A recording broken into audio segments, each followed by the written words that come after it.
You start recording. All right. And we already have Skoys on the channel. Thank you, Skoys. Oh, thanks for being here, man. Yeah. We're only 6 minutes late. That's not an atrocity. Right. That's right. And other little things. Yay, Julia's there too. Hello, everybody. Hey, Hello. I suppose I should actually pull up that script that we wrote just before. We do have a script. I mean, that's good. You know, it's just kind of funny that, you know, I think I leave myself plenty of time, and yet somehow it still manages to come down to the wire to figure out things. The technology gnomes creep into your computer, Yes, and they just destroy everything right beforehand. Gremlins. You guys, I don't want to brag and I don't want to flex, but I am sitting here with SL Huang, so it's no big deal. Yeah. Very true. I am always so delighted to come and be with Worldbuilders. Y'all are wonderful, and yeah, I'm so happy to be here. I mean, Thank you. I feel like we're old friends. I knew you, SL, in the before times. It's You know? true. That's C2E2 feels like 1,005 years ago. Doesn't it? Doesn't it? I mean, it's just it's terrible.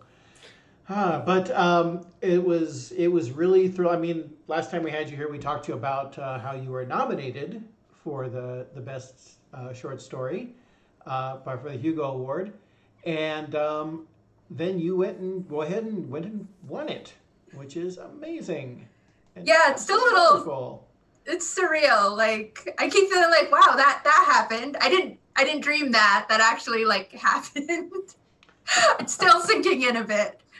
Yeah. Oh, people asking if I'm well lit. No, I knew that I was going to be here with a former television professional, so I had to make sure that my lighting was good today. Oh my gosh. I don't notice other people's lighting. I notice my own a lot because I know how it I know how it looks when I'm well lit, but like I'm not judgy about other people's lighting, so no worries. Not judgy out loud. We know how Yeah, exactly. No. Yeah. So On the other hand, if you were doing stunts or swordplay or something, I'd be very judgy. I have many opinions. Oh man, and I've done some stage fight choreography before. Oh my gosh, that's awesome. Yeah, I've done. I mean, my degree is in dance. I did a lot of musical theater, so we had a lot of various things happen, including I was in a production of Hamlet, so I had to learn the sword fighting. So Okay, so next time we're able to be in the same place in person in like another 1,005 years. yeah, exactly. I have swords. This could happen. We could do a thing, Gray. A duel. A duel. Okay. Maybe for Julia says my past continues to confound me. Me too. Although I gotta say, shoot, did I actually paste it in here? I think I did. If you look up SL Huang, if you look up you on Google, the little tag that you have set up for your response, I'm actually gonna have to look it up again because I didn't cut and paste it. There it is. It's gonna be a surprise to me. The first thing on Google, it says speculative fiction author, mathematician, gunslinger. That's from my website. Okay. And I am like, that is the coolest ever. I mean, nothing matches that. Especially I can't remember the name of the book, but there is an entire thing where there are a bunch of mathematicians who work at libraries, and they challenge each other's axioms and papers by challenging each other to duels and with guns. What book is this? The Miocene Arrow is one of the books in the series. It's by Sean something, I think is the name. Oh my gosh! I'm always looking for more math fiction, and there are very few of us who write math fiction. Yeah. Yeah, I mean the entire process is that they basically create an entire computer using people and as the switches. Which is a horrible thing if you think about people, a huge factory with people reduced to just doing, the functions of slight math functions. Reminds me of a little Three Body Problem. They did that, right? Like Yeah, people being like exactly. and gates and NAND gates and stuff. Exactly. It was really cool. Yeah, kind of like that, but a very post-apocalyptic kind of feel to it, and it was a fun romp. But I just read it, I'm like, ooh, that sounds really cool. A librarian is a gunslinger, and that just occurred to me when I saw that on there. So, so we should probably actually also talk about the things on the script. We've already gone way down. Hey. I could talk about fan fiction for a long time. It's don't get me started. We do get to talk to you, get to see if we can stump you with our past trivia question. Oh no. Yeah, it's interesting. There are really honestly two kinds of people in the world. There's the people in the world who hear this question and go, "Oh yeah, I know what that is," and the people who you tell them the answer and they're like, "I still don't know what that was." Let's see. That's in green. You get to read the questions, eh? Oh, wow. Okay, so our old trivia question last week, guys. What is the name of the 1986 movie which features an experimental military robot that gains intelligence when it is struck by lightning? So we're talking about 1986. Oh, I definitely don't know this. I thought it was going to be like a riddle, like where where you have to puzzle. I was like, oh my gosh, I'm on the spot here. No, I definitely 1986. Not on my list of things I know. 1986 movies. I'm not good at. Ironically, I'm not good at movies in general. That is ironic, actually. It's very ironic, being that I worked in movies. But we did not have television growing up, and I'm quite deficient. I've been catching up. I watch a lot now. I have a lot to catch up on. Well, so we have time, I'm in the process. But yeah, I'm sadly unaware. So is this when you give the answer, to last? Yes, actually, I'm gonna challenge the chat to see if they know the answer. I'm sure some of them do. One of them had a work team that was named after the movie, but still haven't seen it. And the answer is Short Circuit. Which, see, there you go. We got the same blank faces. Yeah, okay, so that's the way it works. This was a seminal movie for me. Honestly, when I saw WALL-E, you've heard of WALL-E, right? Yes. Okay, good. When I saw WALL-E, I was like, they ripped that off of Short Circuit because the robot looked very similar in terms of the eyes being expressive and things like that. Yeah, Johnny Five was the name of the robot. It was a lot of fun. And then there was a sequel that was absolutely horrible. And I also will say it was a lot of fun to me. Let's see, 86, I was a junior in high school. So it was really fun to my junior in high school self. Whether or not it would hold up. There are a lot of movies I have just learned not to watch some movies because I know they won't hold up. I think this is one of those movies that if you look it up, I think people that are around 30, if you look up this movie and you see the actors and the robot, you're like, oh yeah, that was one of those movies that was always on TV. But it's not I wouldn't know the name of that movie if I had to tell someone what it was. But I know that feeling. I play trivia every week with some friends. It's all on Zoom now, and it's really funny because my knowledge is so one-sided. There was one question about the quarks last time, and all my friends were like, okay, this is your question, and I know the 6 quarks, so I was like, oh, I'm pulling my weight tonight. But there's always a category that's all popular music, and I can do show tunes and nothing else. So I'm just okay, this is you guys. Wait, show tunes. So we could have a duel and show tunes. Oh duel boy, and show tunes. It'd be amazing. It'd be like chess boxing, except it's sword fight singing. I don't know. I should warn. I love singing, but I'm not very good at it. I want to get to the part of this where we just get to chat with you. Do you prefer SL or Lisa on? Either one, whatever feels right. So I'm wondering, Gray and I can zoom past this house cleaning stuff. Well, I'll do the new trivia question though. We will say that. All right.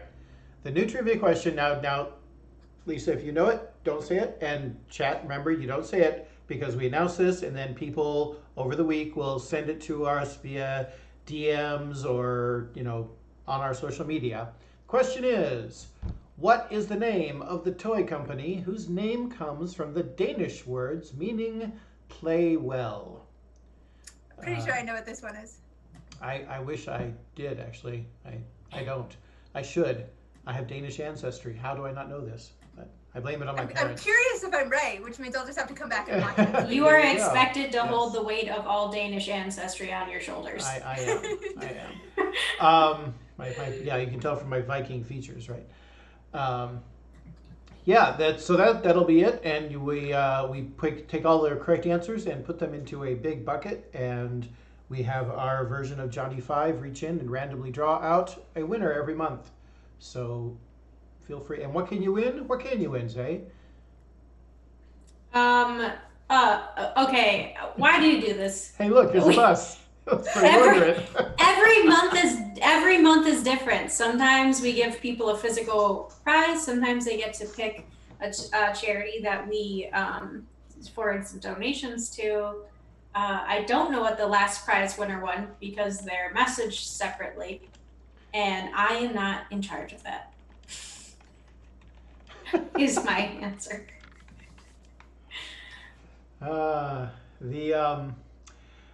I just liked to, I didn't know the answer, and that's the job of the assistant director, is that when I don't know the answer, I say, so, Zay, answer Actually, that question. Gary was in charge of that. Gary So was in charge of that, yes.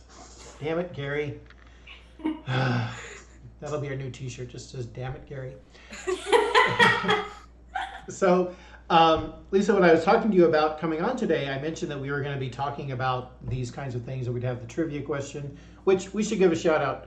You mentioned you play trivia. So did you know that Stevens Point is the trivia capital of the world? I did not. Yes. And that is it's huge here. fascinating. Oh my gosh. Yeah, it is. It is so huge.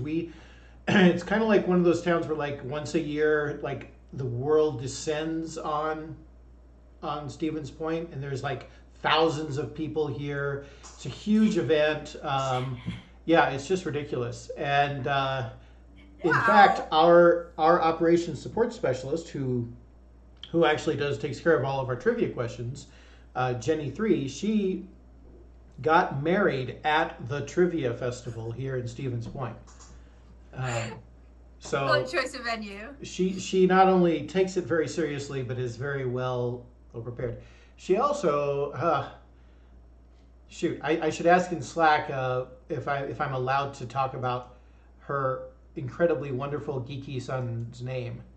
But I don't know if I can say that in public.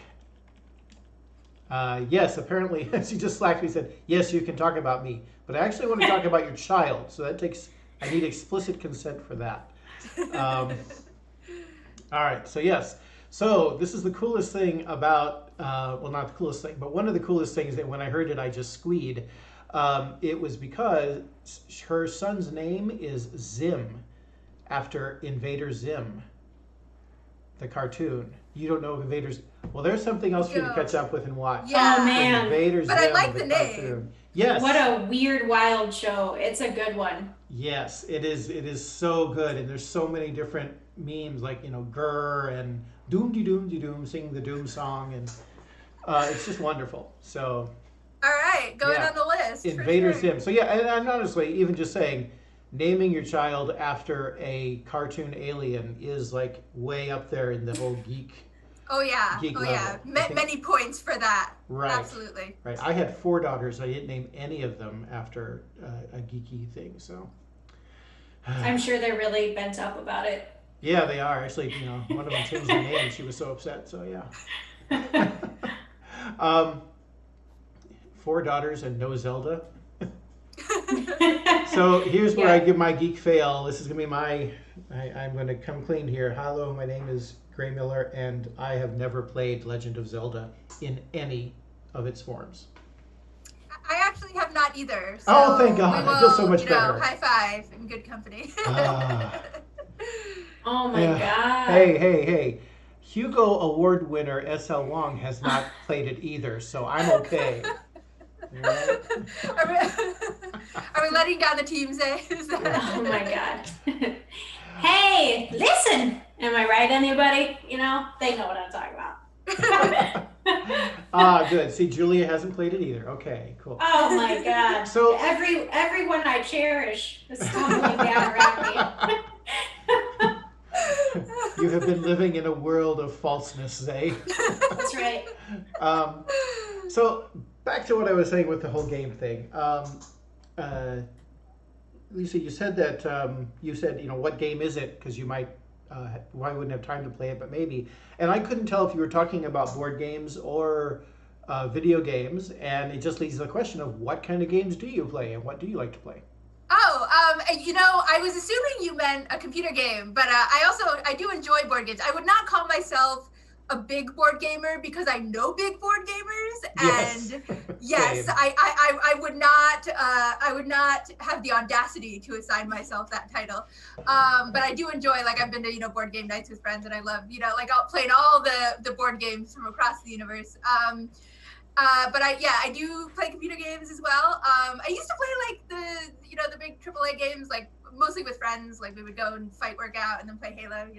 But a friend got me into recently, like playing a lot of the smaller indie games, which I've really been enjoying. And in fact, I downloaded. Y'all probably saw this on Itch. It was a racial justice and equality pack where like all of the proceeds went to I think the NAACP Legal Defense Fund and the bail funds, and it raised something like I don't know, like $8 or $10 million, like an incredible amount. It was like pay what you want above $5. Oh wow! So now, and it was like 700 games or something ridiculous, or maybe I think more got added, so like 1,000 games. So now I have like 1,000 indie games on my in my account, and I'm just like I'm gonna work through them all. It was great. Nice. Wow.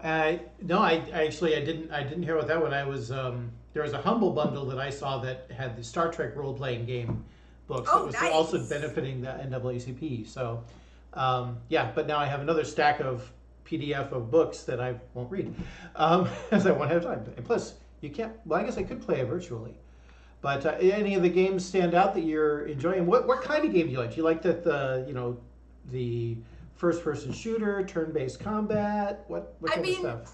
I do enjoy the first-person shooter stuff, but what I gravitate towards the most is the puzzle games, where you're not actually in danger of dying, where you're just like working through puzzles and more puzzles and more puzzles, like at the end. I recently the most recent game I played through was One Shot, which was recommended by a bunch of friends of mine. It's like a pixel art, where you're going through this world and it's really kind of neat and also a little bit like freaky from a security standpoint because they like affect your computer also, which I wasn't expecting. But it's done very, very well. Where it's like you have to like scavenger hunt on your computer and there'll be like a file that appears there, and then you come back in the game and it's like I don't think I'd like that.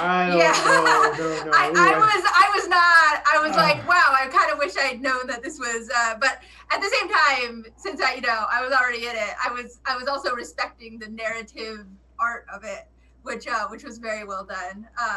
And it's but yeah, that was, and the narrative inside the game was also like really cool. Look, I don't want to keep pushing this, but not the new ones, but the original pixel Zelda are like puzzle games. So you do have your little sword, you boo and kill things and go boo. But also, it's all about the lock and the key and the twisting the things at the same time, or the tilting of two things that open a door. Or, that's the whole premise of the original games. Are there a mystery puzzle kind of solving game? See, that's like my catnip. I love those. See, I thought it was all with a sword and an ocarina or something like that, or the Ocarina of Time is one of them. Yeah. Okay, as the games went on, they kind of just turned into free roam sword fighter games, but no, the original Nintendo style old 8-bit games. We have some recommendations in the chat. Yes, for please. Games. So Jokester1986 says, have you played The Witness? That's an incredible puzzle game. Haven't heard of that one. No, but on the list. Some random guy says Poe, recommends Poe.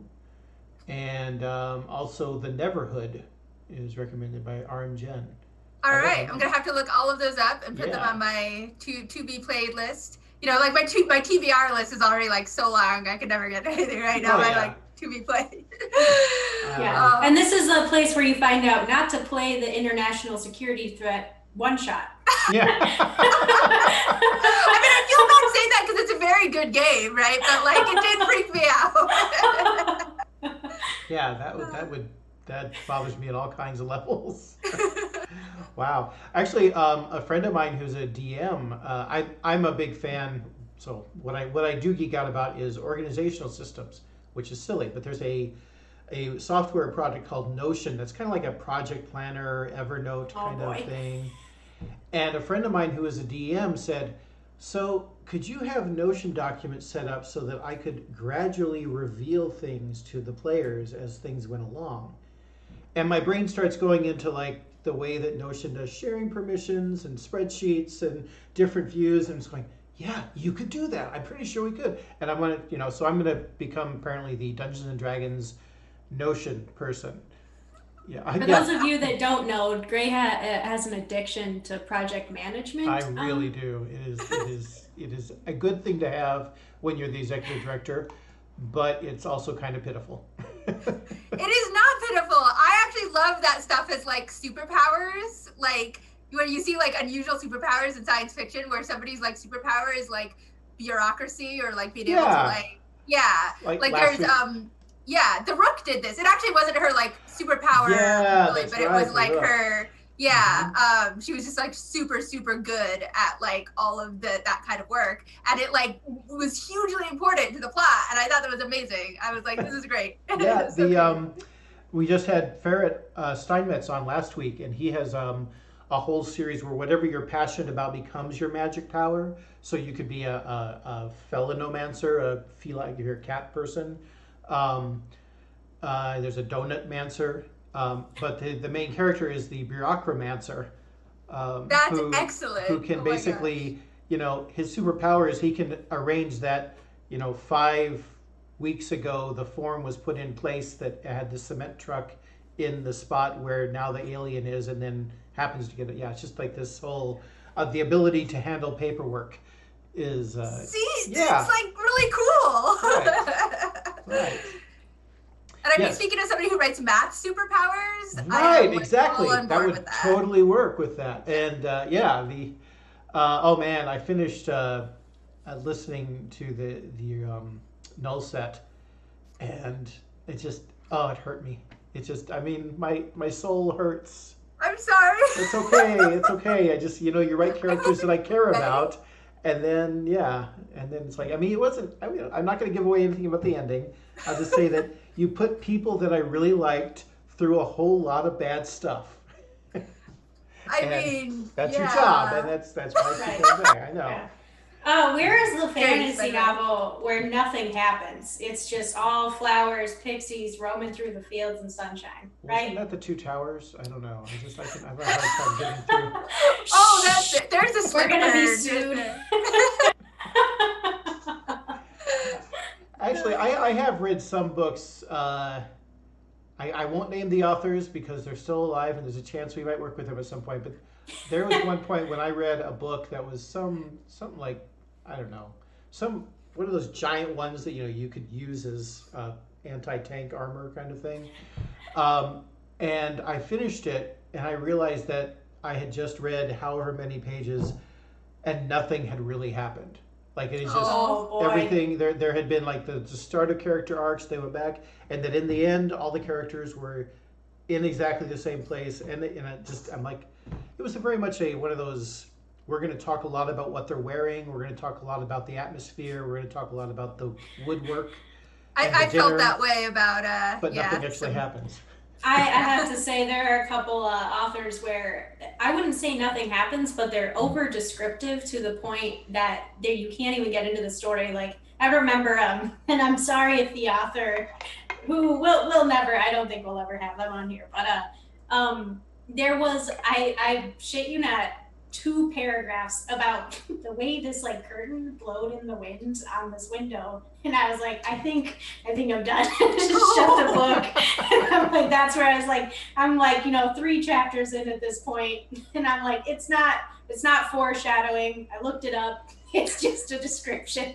There are some people who love that though, so I'm glad it exists for them. And Exactly. but I agree with you. I would rather have a little more forward. Right, and I want the world to be created around me. I guess that's important. But I mean, like, this curtain wasn't special. Neither was the window, and the wind really wasn't holding its weight. So. Right. There are some authors that do both well, like China Miéville. His books are incredibly lush in terms of the way that they describe things, and also creepy as anything. But I'll sit there and read lots of anything of his just because of the way he tells it. Oh yeah. It just will do it. But we had some other secret power things coming on here. I'm actually jealous. Some random guy says that his superpower is alcohol and money. Like, why couldn't I have that one? I mean, that would have been nice. I'm trying to think what my superpower would be. I don't know. I feel like I would have like a boring superpower like swords because I am actually really into swords. But like, I mean, that's not exactly boring though. No, but it's boring in the sense that it's like a very it's a comic book superpower already, right? It's not like a creative new something. Yeah, or math. I mean, I guess I could like be my main character, although hopefully not murder as many people. I mean, math is a superpower without all of the fantasy around it. I agree. Like big data now is like this is huge. This is important stuff. Yeah, I have to ask Gray, are we going to do game of the week or can we just jump in? Because I have some questions I want to ask you, Lisa. Okay, we'll zoom through game of the week just so that we can. Okay. We did have our Dave made graphics for it and everything, so. I am being pushy this one because I am excited to talk about your stories. Yeah, so I did the switch. We have the game of the week, which is, and I didn't put up the right one. Quick, Zay, talk about it. Or do I start it? No, you start it. Okay, the name of the game of the week is Gray? Grand Prix. Detroit and Cleveland. So you experience the thrill of car racing in your own living room, race around a famous speedway. Is it up now? Yes. So you're trying to be the first to cross the finish line. Players use cards dealt to decide which cars to bid on. This is really interesting. Playing cards move the cars around the track. With the first car past the checkered flag, taking home the biggest purse wins. Prize. I'm assuming the biggest, the most amount of money I see here. Mm-hmm. I definitely read this before we jumped on, just so all of you are aware. Yeah, so we have an image up on the screen. It shows that there's actually a cloth board, and then they have little plastic cars that move around the track. Yeah. Based on what the cards say. It was the winner of the 100 Best Games of 1996, which first people might say, well, why do I care about 1996? Well, 1996 was the golden age of board games. Few people don't realize that, mainly because I made it up. But the it is in what happens. The players are dealt a hand of cards which have movement numbers for one or more of the cards. So when a card is played, the cards are advanced the number of spaces in order from top to bottom. But if it's blocked, so you can block them with cards, and it sounds like it's kind of like Magic the Gathering and a role-playing game, but for race cars, which seems like it could be kind of fun if you're into racing. It's a 2 to 6 player game. It's 60 minutes, so you can get through this one. This one is actually a little bit different than a lot of the games we have. We usually have board games that are, more fantasy, sci-fi based. But if you want to do a race car driving game, this is something that you could play, kind of all age groups and include some of the younger kiddos. So that'd be great. As always, guys, the game of the week tomorrow will be 10% off. And you can get it at worldbuildersmarket.com. Yep. Click on the banner. All right. Good. We made it through it. Now, I actually have a ulterior motive. Even though we've already been chatting with you, Lisa, we're gonna read your 150 word biography. We Oh have my it in the gosh, script, okay, just go so for everybody it. can hear it. Yeah. It's good. It's good. So SL Huang is a. First of all, make sure. Am I pronouncing your last name right? You are. Okay, Thank you. good. Thank you. I was pretty sure, but I figured it might be worth checking for reasons. Reasons, yes. No, SL you're Huang perfect. is a Hugo nominated, no, a Hugo winning. You need to update your biographies there. I do. An Amazon best-selling author who justifies her MIT degree by using it to write eccentric mathematical superhero fiction. She's the author of the Cass Russell series of science thrillers from Tor Books, starting with Zero Sum Game, as well as the upcoming fantasy Burning Roses. Look at that. Woohoo! Her short fiction has sold to Analog, Strange Horizons, and more, including numerous best-of anthologies. Take it, Zay. She's also a Hollywood stuntwoman and firearms expert, where she has appeared on shows such as Battlestar Galactica and Raising Hope. Proudest geek moment was getting to be killed by Nathan Fillion, the first professional female armorer in the industry. She's worked with actors such as Sean Patrick Flannery, Jason Momoa, and Danny Glover, and been hired as a weapons expert for reality shows such as Top Shot and Auction Hunters. Yeah. Wow. Yeah, exactly. Who are you? I will Is also this say- 8 different biographies from 8 different people? I feel Also- like it sounds cooler when it's like condensed into 150 words, right? Like when it's, it's like much less glamorous when it's all spread out on my life. Julia says, "Oh, I want to be killed by Nathan Fillion." It was a lot of fun, not gonna lie. I bet. Can you tell what show it was on? Which of his shows it was on? It If you was can't, not. That's fine. No, I can't. I actually can't remember the title. It was actually an indie thing. It was not one of his Oh, major TV shows. okay. Yeah, Gotcha. it was something for Zach Levi's production company, who was also on it. I got that call sheet, by the way, and so a call sheet for those who don't work in the film industry is the day before you get like these sheets of paper that like have the names, the times you're supposed to be there, and the names of everybody who's gonna be there, but a lot of like important information for the next day, basically. And they always have like the names of the top cast members. So like I get this call sheet, and I always review my call sheets the day before, so I know when I'm gonna be there and when what's happening, blah blah blah. I get this call sheet and I'm reading it, and it's like Zachary Levi, Nathan Fillion, Alan Tudyk, Adam Baldwin. like just like sci-fi fantasy, like let's see, Joel Moore, Trisha Helfer, like Whoa. you're like, I was like, what is this show? Like I had no idea. It was a regular call. I got the call from the stunt coordinators who were like, you want to come in and like do this thing? And I was like, yeah, of course, I had no idea. And I was just like, what's happening? What is this? And it was it was pretty incredible. So I think I also got to be killed by Joel Moore on that one. Nice. So this is one thing that I learned from watching the director's commentary on John Wick, is how much they will reuse stunt people. It's like, you can tell that it's later in the show because the people getting killed no longer have beards. I mean, you musical theater, right? Like you put it on a different hat and it's a different person. Oh yeah. I've been a townsperson and a waiter and a police officer and all these things in the same show. Yeah. As long as they don't catch your face, they can bring you back. Right. So, I put on a wig or whatever. Yeah. Did you ever feel like you were mismatched? Because that running gag is, our stunt double who looks nothing like the actual star is supposed to be. Has there ever been a mismatch kind of situation? I've never been drastically visually mismatched. There is a bit of a like sort of serious institutional issue that maybe we don't want to get into because it can get very serious about like race and Hollywood. We can totally get serious. Let's see. I don't know if I want to get too far into it, but it's I mean, I'm what they call in Hollywood ethnically ambiguous. I look a lot less white on film cameras than I probably do on Zoom. I think I look a little bit less white on Zoom than I do in person, and I look extremely not white on like film, whatever they use for filming.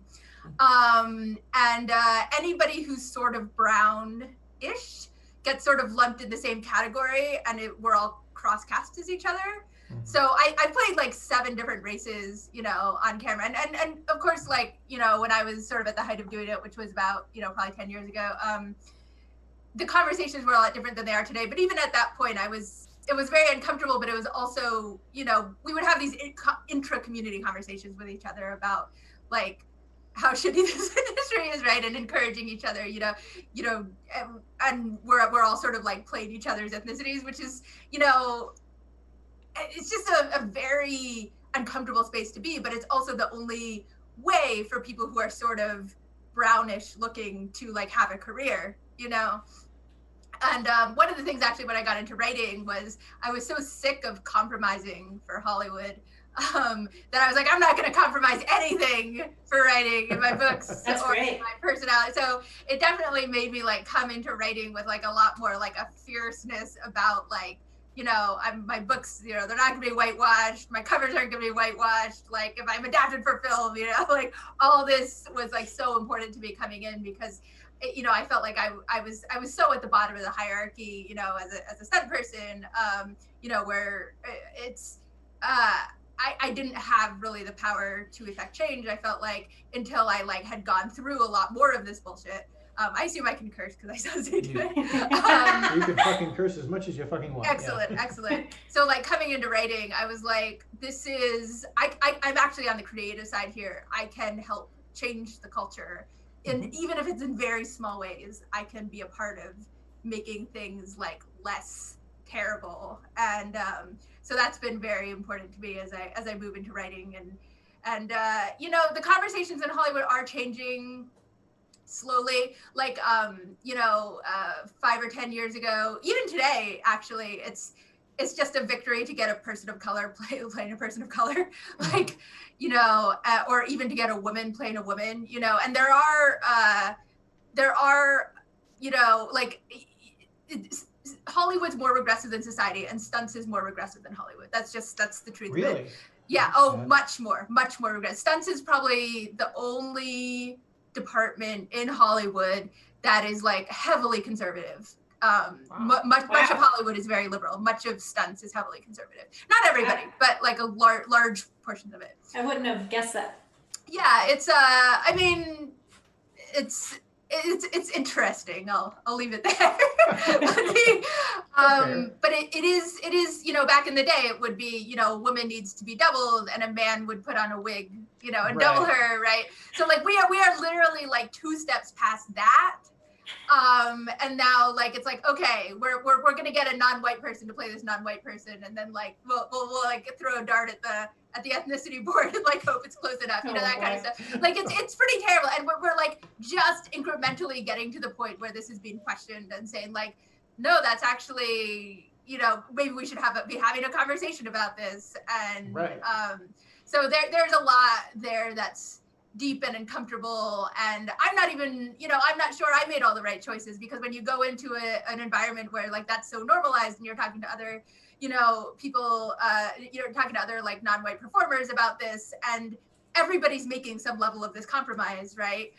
You know, like I had friends, like black friends who are stunt people who would like always be playing like these horrible criminals, and they're like, you know, parents with minivans in real life, you know, but that's like how they're always cast. Or like my, you know, Middle Eastern friends who would like always be playing terrorists. And that's, you know, they love the job. So that's how they make their living. Right. And of course, you know, no fault to them at all for it. It's really, there's a lot of uncomfortable conversations still to be had there, I think. Yeah. And yeah, so that's sort of the bird's eye view. And it's not just within the I mean, what you just said about people being typecast in that way. There was just an issue in the Madison School District, which is where my kids went to school, that a person was upset about the whole calls to take the police out of the Madison schools, because how will young African American students have a role model to look up to if you take the policemen out of the schools? Because the implication was just that, you know, the only place for an African American role model is as a police officer. in the school, and it was happily it got national attention, and the person was it ratioed? Is that the word for it? Where like Yeah. you just everybody said, "Come on," my favorite was the one I think one person was like, I'm a NASA engineer. I'll come teach the class, and if you want, my brother, the physicist, can come in too.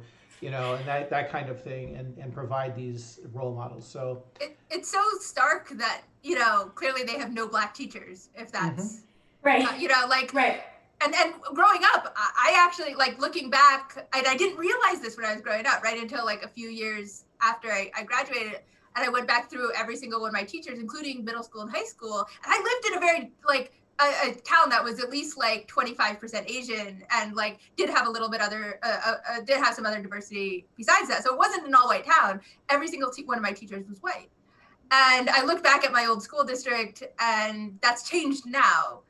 But it's one of those things that is really like, I look back at how I was taught, for example, literature and history, and I had very, very good teachers, but I always feel like there were a lot of things that they didn't connect, and perspectives that we didn't get because, I was being taught pretty much from the same perspective, which is unfortunate. I had to learn a lot of that on my own, because we would read a lot of African-American authors, for example, like this was part of the curriculum, like, Richard Wright, Toni Morrison, like a lot of the classics.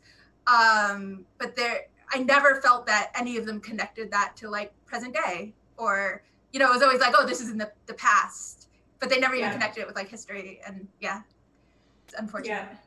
Yeah, there's so much work to be done. So much, yeah. Zay, you said you had questions. I have a particular question I want to ask, but I want to let Zay.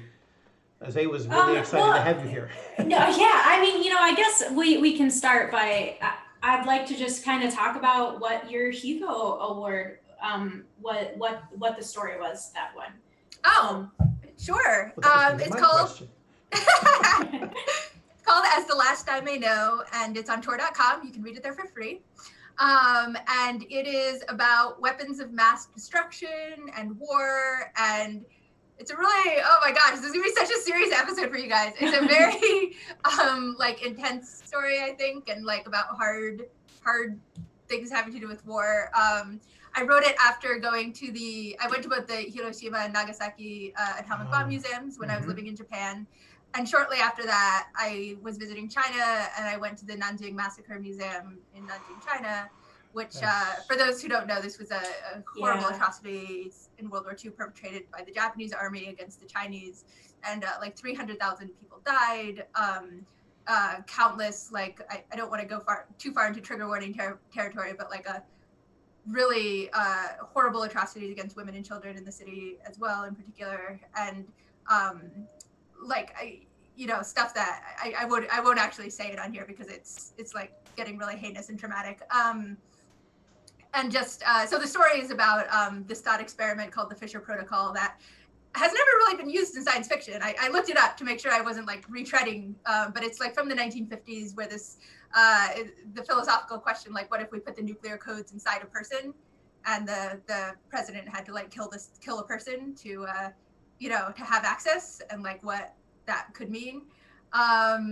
So in my story, this person is a child, and when the story starts, she's 10 years old, and sees this whole story is about like grappling with this idea of like having these weapons and there being a cost to them. And so that's. Is it Nima or Naima, or how do you say the main character's name?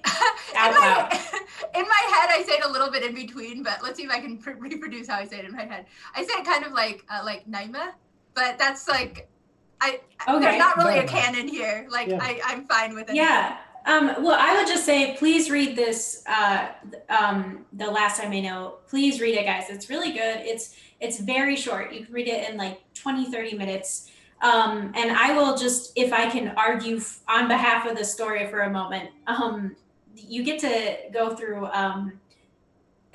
Naima, is it like her you get to go along with her, who's the child, the main character in this story. And I will say that the ending for me was really compelling, because you get to see this the main character kind of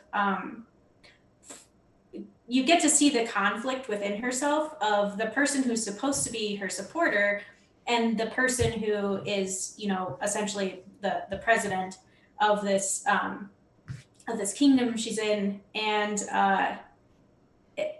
I will just say that when I was reading it, you know, the kind of conflict and the swell of frustration and the kind of the microscopic, or the micro and the macro of like her struggle with, you know, like it's me and it's my nation, but also like all of these people and everyone. It's really well written, and to be captured in such like a short story, and especially that build up towards the end, it was just really, really nice, Lisa. Thank you so much, Zay.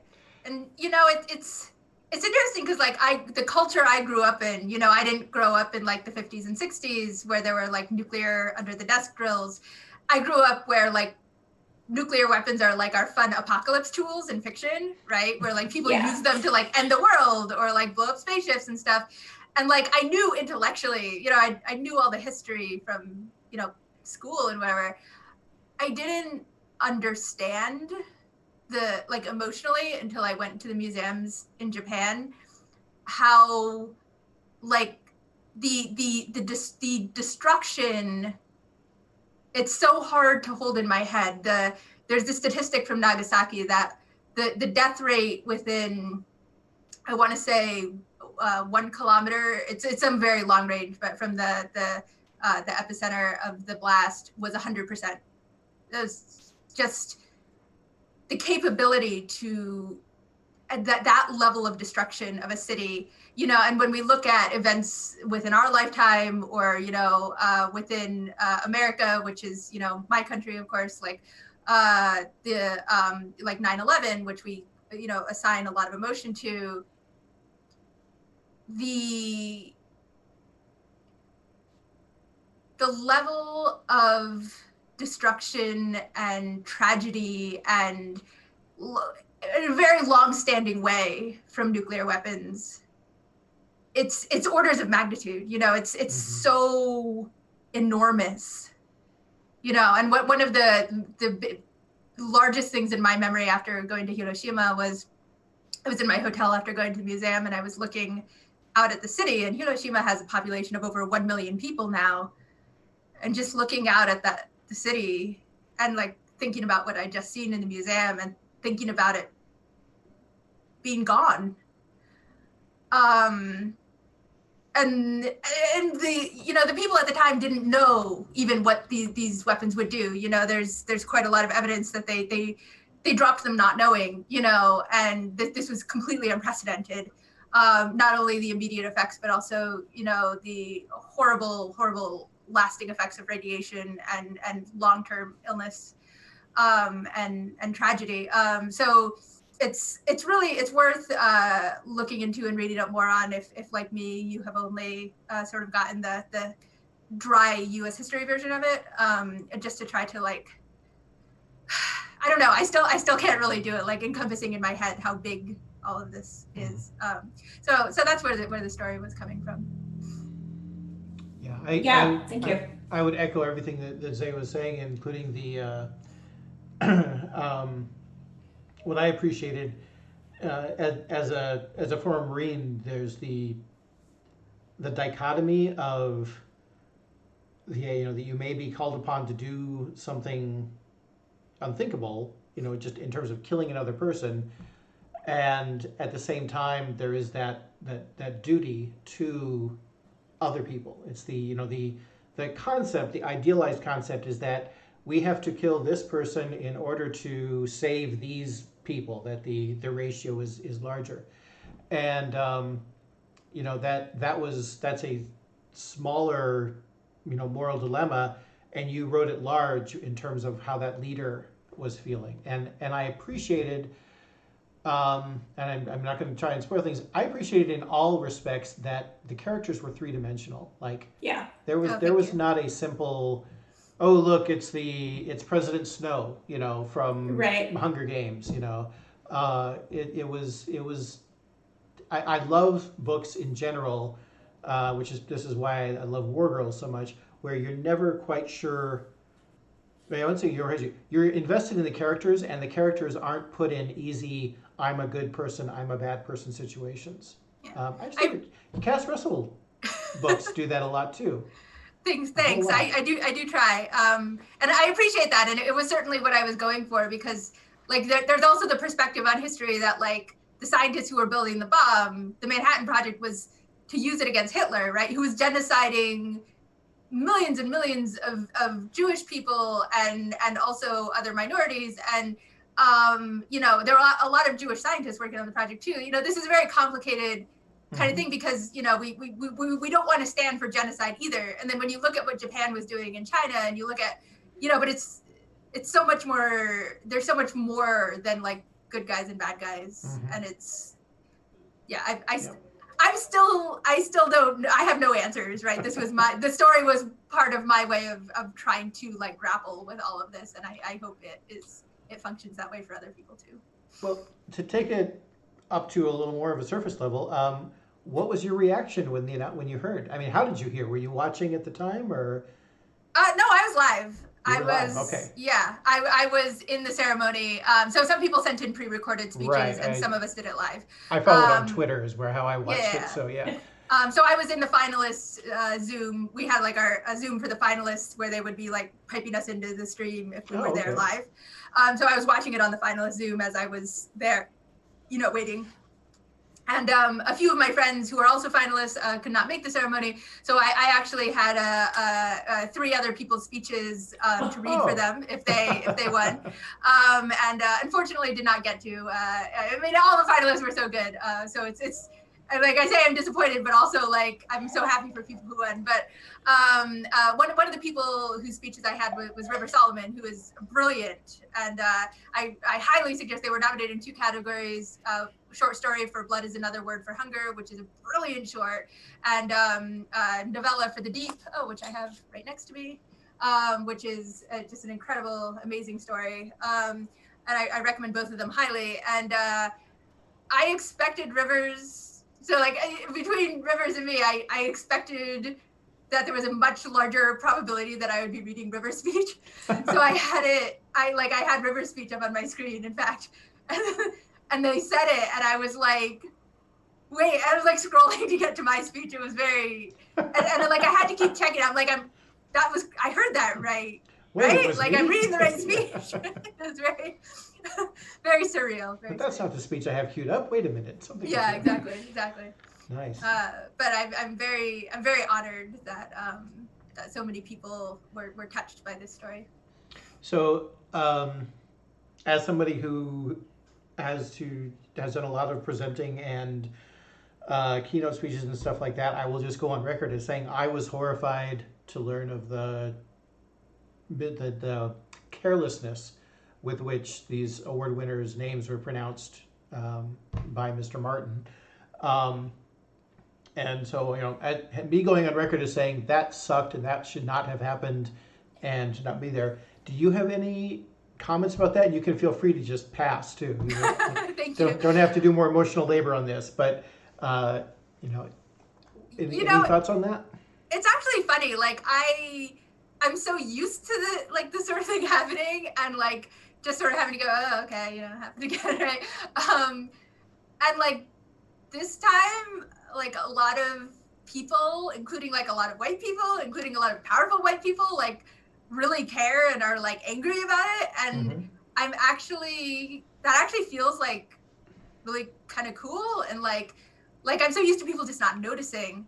I was a lot, because I'm so used to it for myself, I was a lot more upset on behalf of other people, like Faya's name getting mispronounced. Faya is a magazine of Black speculative fiction authors, and is we're going to be sponsoring part of their convention, yeah. Awesome. Yes, FayaCon's coming up. Get your tickets. Faya, the magazine, you can go and subscribe, and I highly recommend it. It's but they were nominated for semi-prosing, and were their name was mispronounced as well, and I like that really upset me quite a lot, and I know upset a lot of them quite a lot. Anyway, but yeah, they're really cool, and just there were quite a lot of other people throughout the ceremony who you know, had to deal with the same thing. And then, you know, the whole situation with like Jeanette's nomination and the lionization of Campbell juxtaposed against Jeanette winning for calling him out as a fascist was disheartening. I'll choose that word. Mm-hmm. But yeah, it's you know, it's one of those things where I wish we could have. I feel like the conversation in a lot of places is people being upset and then people being like, oh my gosh, you want to cancel everybody and call everybody a bigot. And it's like, no, you know, somebody can be a perfectly fine person and take actions that are, you know, not the right actions to take and maybe deserve some criticism. And I think our world could benefit from more conversations like that. Oh, one of my comments was to message Zay and say, we have to make sure that we never ever mispronounce anyone's name. No, like you don't even. It's also like it's actually fine if you know, not fine as in just do it, but like when people try and they make an effort, like if an MC or a Toastmaster is like clearly making an effort throughout the night and mispronounces like one or two people's names, even though they're clearly trying, I like, that's fine. Right. I don't think anybody would ever get upset about that. And like, speaking as somebody whose name has frequently been mispronounced, like I would never get upset about that either. And I think we say like, okay, we see you're trying, we see the effort, you know, and that's how it goes sometimes. I think it's more that, you know, asking for people's pronunciations and giving it your best college try is, you know, that's more than enough. And I appreciate that you all do that. You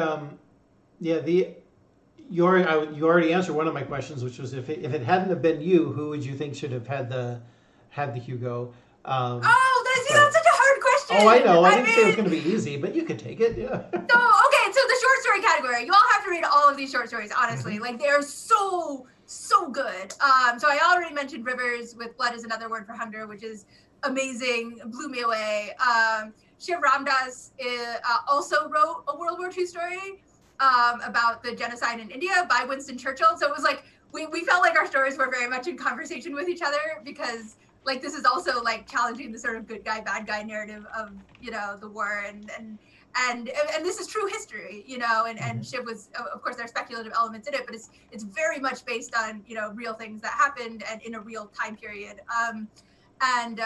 So really incredible, completely, totally recommend it. And like all of the stories were so relevant.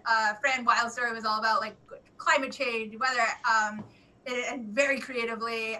Alex Harrow did this brilliant like thing also about war and choices and with a really fascinating like culture, family culture and gender culture that I just thought was amazing in all sorts of ways. And Nibini Tassen had this it's so phenomenal. It's nominated for the Nebula as well. It's an academic like bibliography that like this story very slowly gets revealed through these citations about like those are the best. Yes. Yeah. And it's about cannibalism and like cannibal women, and it's like really cool. I think I've hit everybody. And they're just all, you know, I can't say enough good things about my fellow finalists this year. And that's why I was so surprised to win, honestly, because like some years, you know, for any type of awards, you're like, oh, you know, I like these, but you know, maybe these not to my taste or whatever. This year it was like in short stories, reading all the rest of them, I was like, oh my God, this category is so strong. And I was genuinely shocked. Well, it was difficult for me in a lot of the places. Like Cameron Hurley was nominated for The Light Brigade, which I loved. But at the same time, the other books that were nominated with it, I was like, oh, I can't. Right? I guess it's so hard, but it's so strong. Yeah. I have a question about like your short story. When you are writing, you know, like novels and stuff versus short stories, do you always come in or I guess for the most part, do you come in with the intent like this is going to be a short story, or I'm going to write this as, you know, a novella versus a novel where it kind of takes off into a series?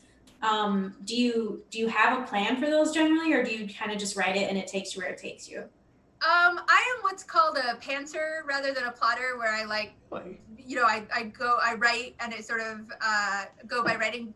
That said, I usually have an idea in my head about how big an idea is. So I usually am sitting down to say, like, I'm going to write a short story. I don't know how the short story will go, but I usually know, about how big this is in my head. Or if I'm sitting down to write a novel, I know it's like novel shaped. I just don't know what's going to be inside of that. Okay.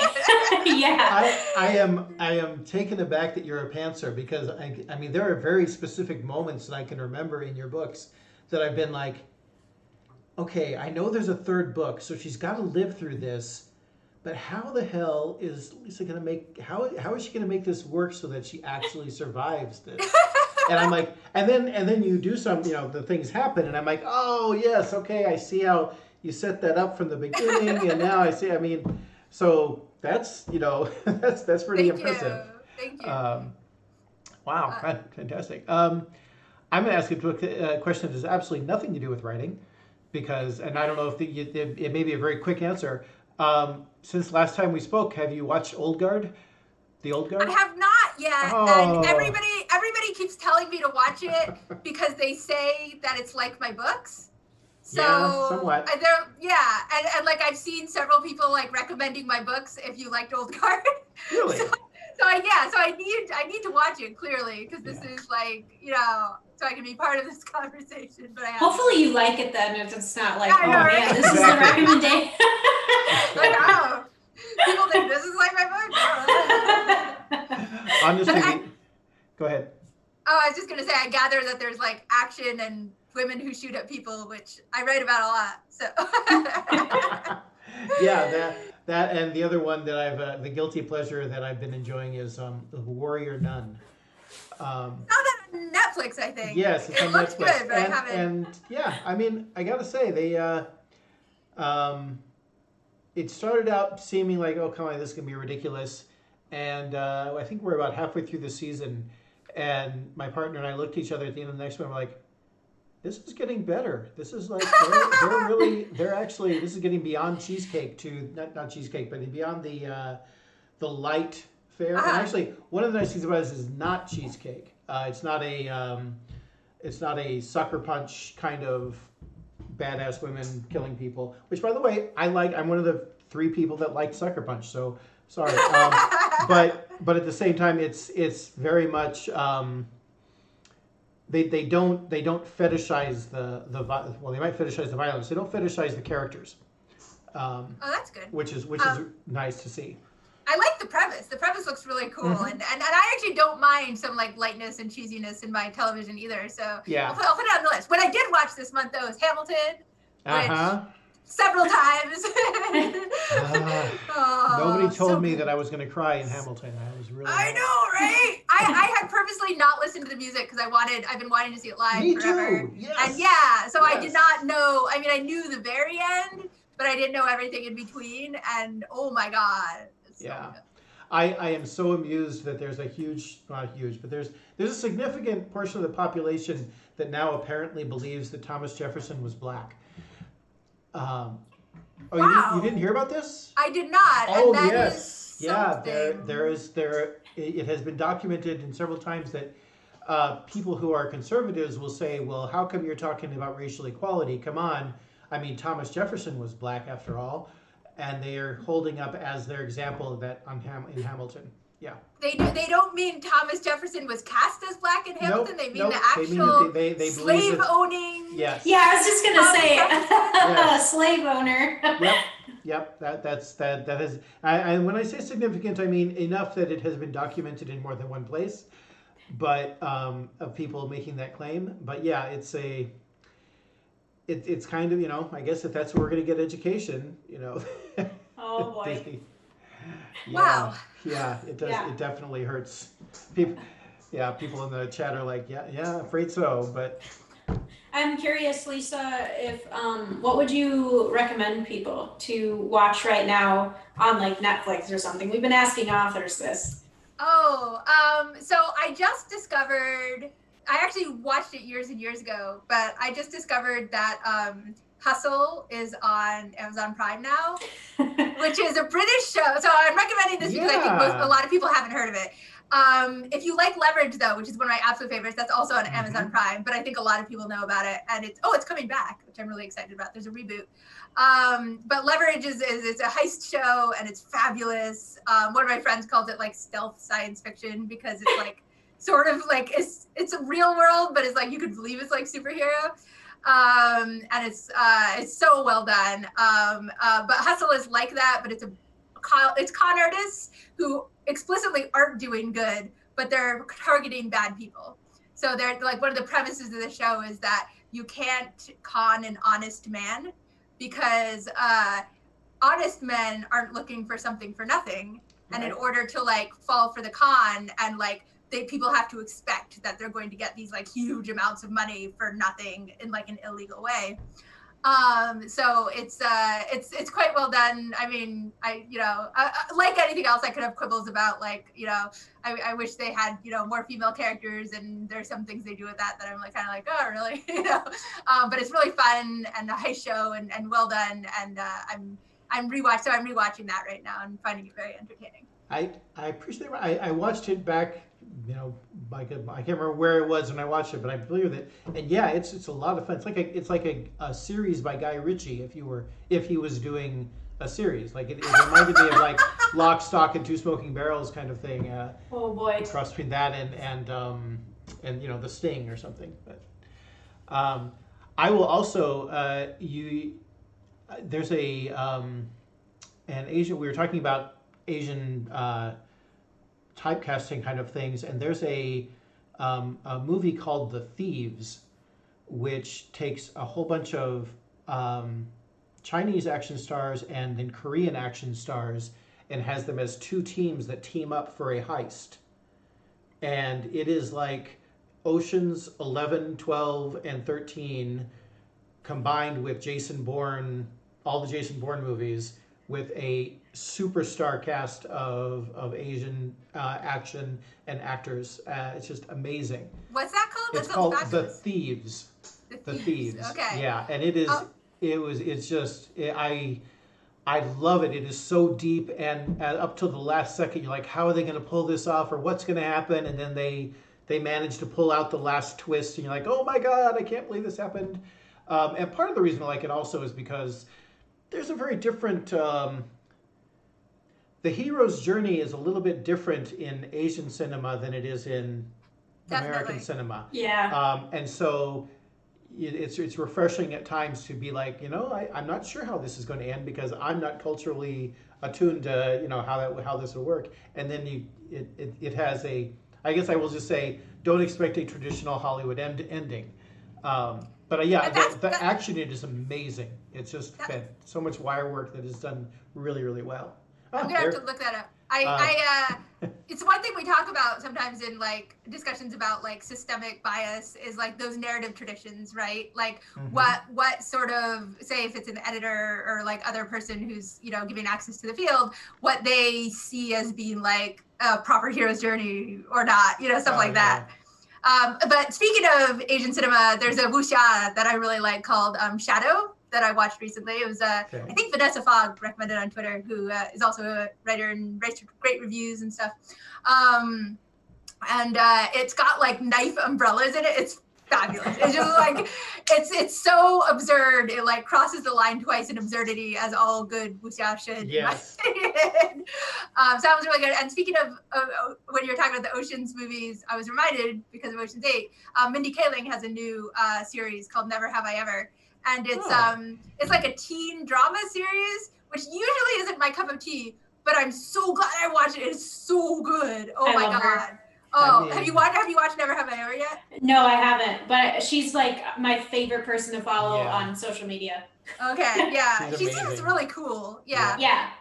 But it's about like this Indian American teenager who is trying to navigate life and is so like it's so beautifully three-dimensional and non-stereotypical, and like all the characters are like have all these like these flaws that are just make you want to like scream and also hug them. You know, it's like one of those shows where it's fierce. I love it. Yeah, Nice. and of course, I mean, who doesn't love The Office? If we're on the topic of Mindy Kaling. Yeah, no, she's great in literally everything. But Well, I would love to hang out with you all afternoon, but we do have we're at past time, and also we have other work we have to do that isn't as fun as this. Are you saying I have to actually go and write now, Gray? Is that what you're saying? I would never make that presumption, but boy, that is my hope. I will definitely say that if I can encourage you to write, I will absolutely do that, because I will gobble up all the stuff you write. You are thank you. one of my favorite authors, not only because of what you write, but because of who you are. You're a delight to have always on this. Thank you so much. And I will always come be here at Worldbuilders at the drop of a hat. I love you guys and everything you do for the world. So we should add to people. Lisa has been kind enough to donate several signed copies of her books to Worldbuilders. We still have some left, so feel free to check out the SL Huang collection on our worldbuildersmarket.com. And the book Gray was talking about earlier, Null Set, is the second one in the Cass Russell series, which is the math superpower one. Just in case for people who haven't read it and had any trouble following. And that one has 3 books now, starting with Zero Sum Game. And if you check it out, I hope you enjoy it. I think you will. Audiobooks are cool too, but we don't sell those, so you have to come by us first. Cool. All right. Well, thanks a lot for coming in, and everybody. If you ever have any suggestions for topics or questions for Worldbuilders Weekly, please let us know. You can always email. Where should they email, Zay? Questions@worldbuilders.org. Generally, it's me. It's me in there answering you. Absolutely. So we have our final. You have some people in the chat saying that was great to see you, and unfortunately they have to also go back to work editing videos. But you have some particular thanks in the chat for you. Skoyes also says thanks for the time, and so is Julia. We will be back next week, and I think the final word is Vivamus. I'm looking at that. And yay, there we are, the moose. Thanks, everybody. Okay.